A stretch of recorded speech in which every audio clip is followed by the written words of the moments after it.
This film is all about you. We thought you'd like to know exactly where you came from and how it all happened. But we know, because we have children of our own, that it's not easy to tell the truth without getting embarrassed.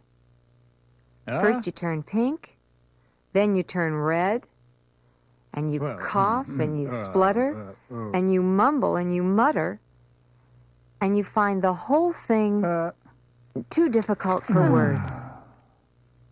And that's why there are so many different stories about where we all came from. Just listen to these. I was brought special delivery by the stork, and he even knew where I lived.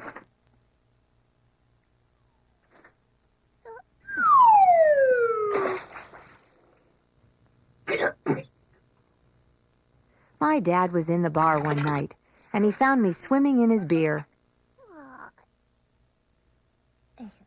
I was a Christmas present from the fairies.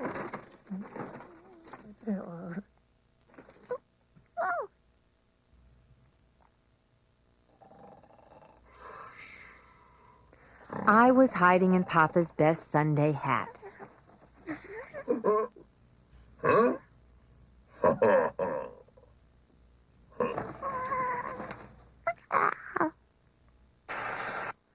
I came out of the TV during a station break.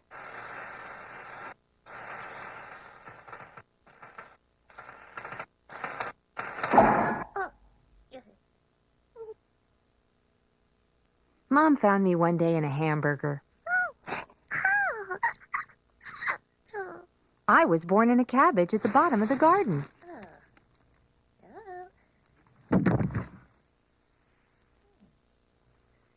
I was on special offer at the supermarket.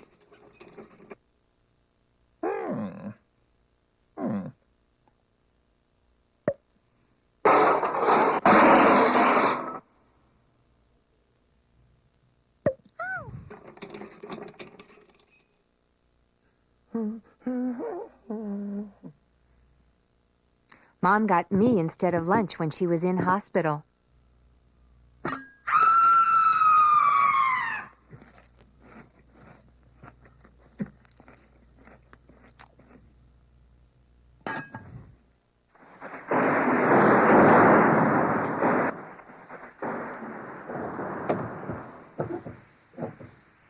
The cat brought me in when it was raining.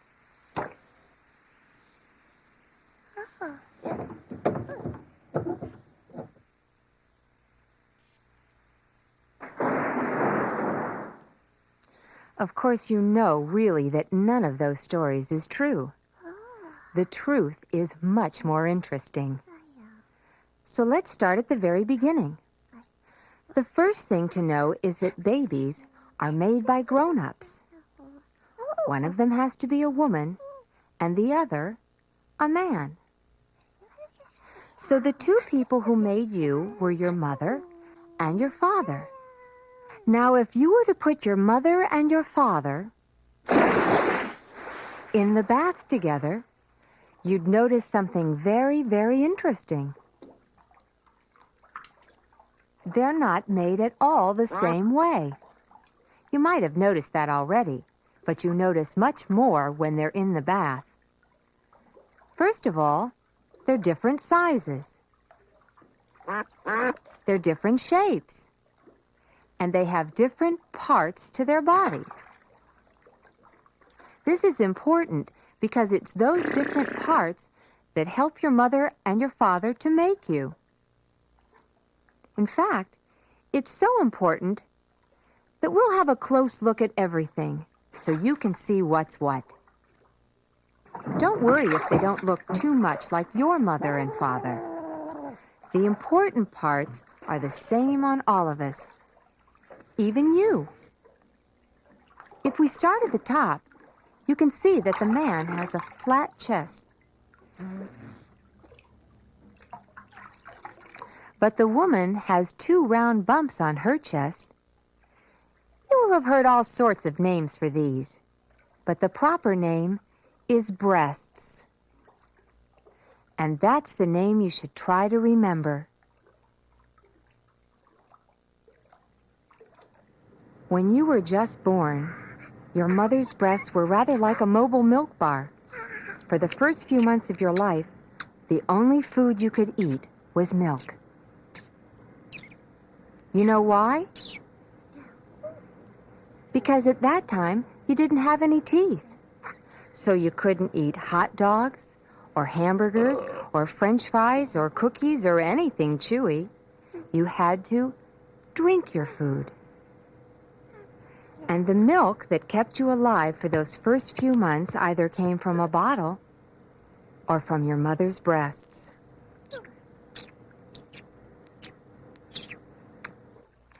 Now when you take a look further down, you'll see that just below the middle, the woman spreads out.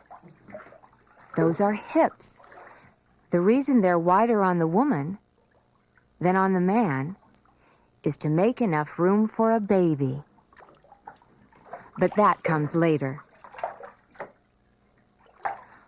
When you look even further down between the legs, you'll see that both the man and the woman have patches of furry hair.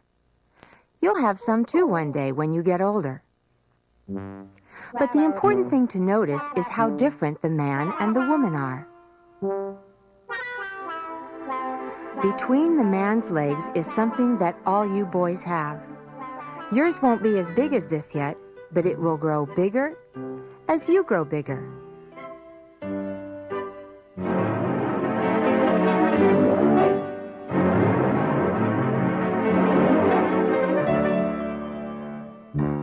Just like breasts, this part of the body has a lot of different names. You probably have a special name for yours, but the right name for it is the penis, just like peanuts, without the T. Between the woman's legs, you can just see a little opening, and this is called the vagina. All right? If you can remember those two names, the penis and the vagina, we can start on the important business of making a baby.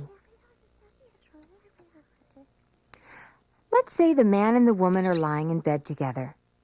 This part often happens in bed because a bed is so cozy and comfortable. And when two people love each other, it's one of the nicest places to be. When people love each other, they kiss each other and they hug each other very tight. And that's what the man and the woman do. And after a while, the man's penis becomes stiff and hard, and much bigger than it usually is. It gets bigger because it has a lot of work to do. By this time, all the hugging and kissing have made the man and the woman feel very loving towards each other. They want to be as close as they can be. And that's when the man puts his penis inside the woman, into her vagina, because that's the closest two people can get. This is a very nice feeling for both the man and the woman. He likes being inside her, and she likes having him inside her. It's called making love, because it starts with the man and the woman loving each other. It's a difficult feeling to describe, but if you can imagine a gentle tingling sort of tickle that starts in your stomach and spreads all over, that will give you an idea of how it feels. And as you know, when you're feeling tickly, you wriggle about a bit. It's just the same here, except it's a special kind of wriggling.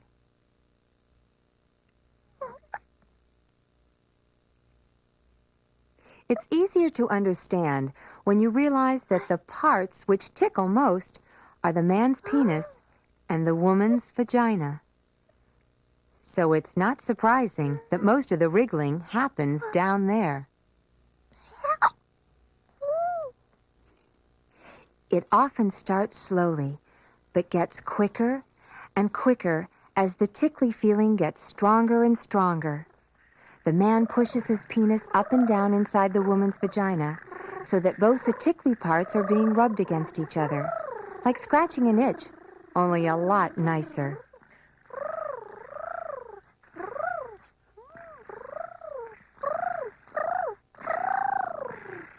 But if it's so nice, why don't people do it all the time? First, because it's very tiring. More than running, or skipping, or climbing trees, or playing football, or almost anything.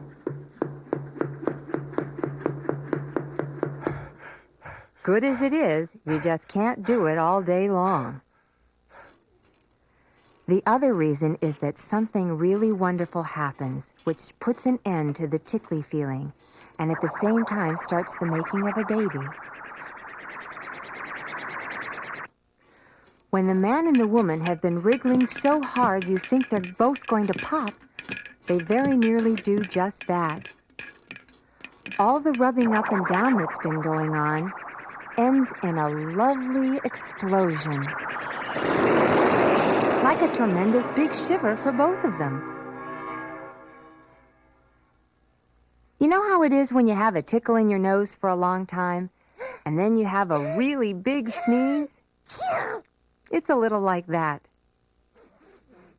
At the same time as this tremendous big shiver, a spurt of quite thick, sticky stuff comes from the end of the man's penis, and this goes way up inside the woman's vagina. Well, strange as it sounds, this sticky stuff is how you and I and all of us started our lives. It's called semen, and in the semen are sperm. Each large drop of sperm is made up of hundreds of thousands of smaller drops of sperm. If you had a microscope, you could see them. And what they get up to is quite amazing.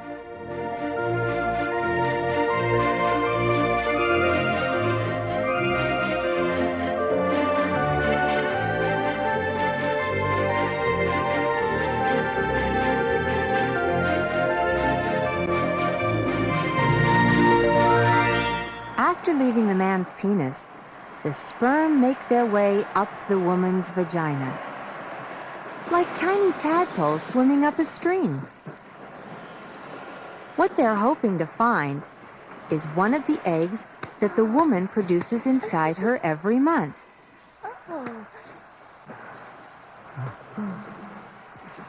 Sometimes they're unlucky.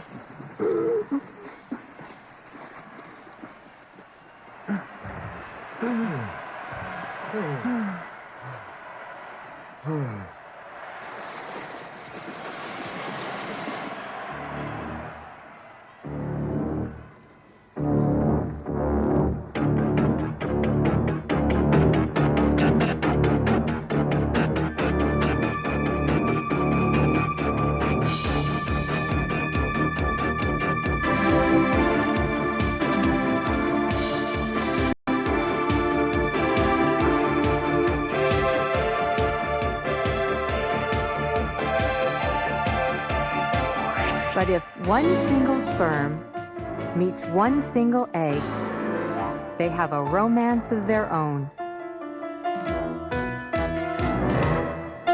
This is called fertilization, and the result of it is the beginning of a baby.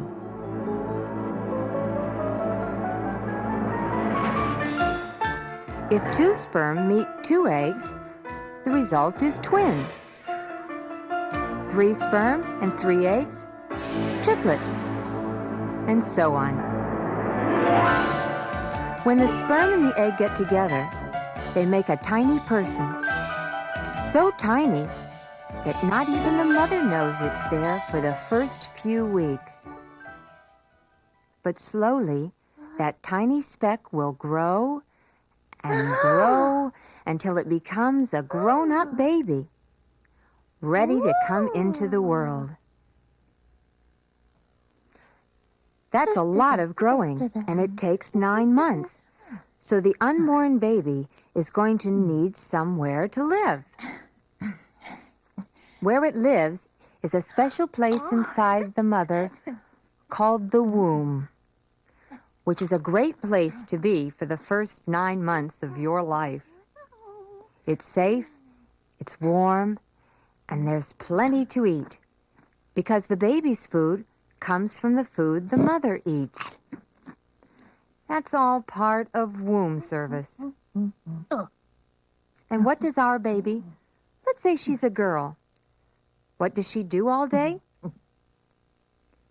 We're going to take a look inside the womb and find out.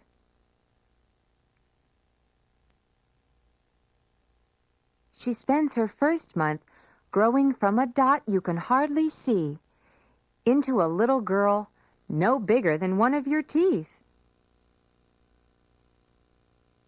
But as small as she is, she already has a backbone and the first beginnings of arms, legs, nose, and the eyes. She even has a heart that's beating. By the time the second month has passed, our baby not only has arms and legs, she has fingers, toes, elbows, and knees, and a definite little face. During the third month, the baby starts to develop something which she's going to need once she leaves the womb and has to start yelling for her dinner. This is the month her vocal cords begin to form. Now, in the fourth month, we're getting nearly halfway there. Our baby is about as big as your mom's hand, and she's getting quite frisky.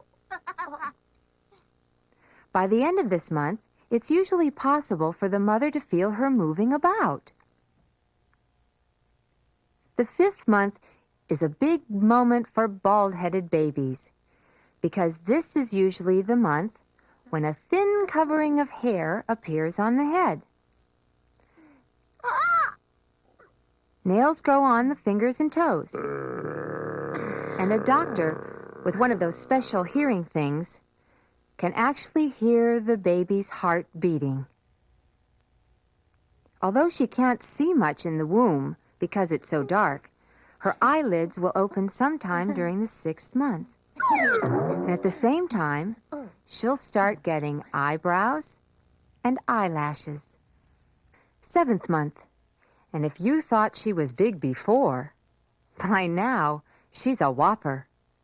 About as long as your arm, but all curled up and weighing about 3 pounds. Now that her body's growing so well, the brain is beginning to grow too. And you see that she's turning around so she comes into the world head first. During the last 2 months, there's so much activity, you can feel it yourself. The baby is getting bigger and stronger and more lively. And if you put your hand on the mother's stomach, it sometimes feels like there's a football game going on. The kicking is for exercise, and it's a sign that the baby is getting ready to come out and see what the world looks like. Now we come to the day that all of us have been through and none of us remembers. Our real birthday. There lies the baby, all curled up inside her mother. But how is she going to get out? The simple answer is, she's pushed out. Now that the 9 months are up, the baby's ready to be born. So nature starts things moving in the right direction. And that's in the direction of the hospital. The first sign the mother has that things are starting to happen is a special kind of stomach ache. Or rather, a series of stomach aches, coming at regular intervals. At first, these aches, which are called labor pains, come a long way apart. But gradually, they get closer and closer together, which means the baby is really ready to come out. And that's the time when the doctor and the nurses gather round to help the mother, because this last part for her is the hardest. What she has to do is push the baby out through the opening between her legs. And what she uses to do the pushing are all the muscles in her stomach. Now, when you think how big the baby is and how small the opening is, you can imagine what hard work it is for the mother. That's why this part of the birth is called being in labor. It can take a long time, and it's very, very tiring.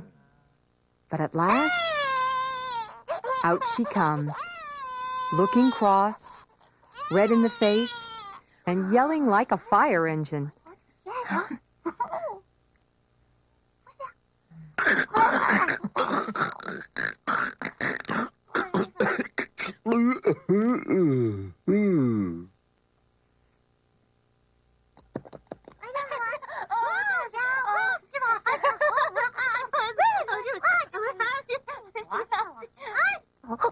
After all, it's quite a shock coming out into the cold after 9 months of being warm and snug. Oh. Just one last thing has to be done before everybody can relax. For the whole 9 months of their unborn life, all babies have been getting their food through a little tube that leads to their stomach. Once they're born, they start taking food through the mouth. So the tube isn't needed anymore. The doctor snips it off. It doesn't hurt. Ties up the end and makes it all neat. And that's why you've got a belly button, which is all that remains of the tube that once kept you alive. There. Now you know where you came from. You may think it sounds like a lot of time and hard work to produce such a small person. But there's a very good reason why your mother and father went through it all. And if you want to know what that reason is, just take a look in the mirror. It was done for you.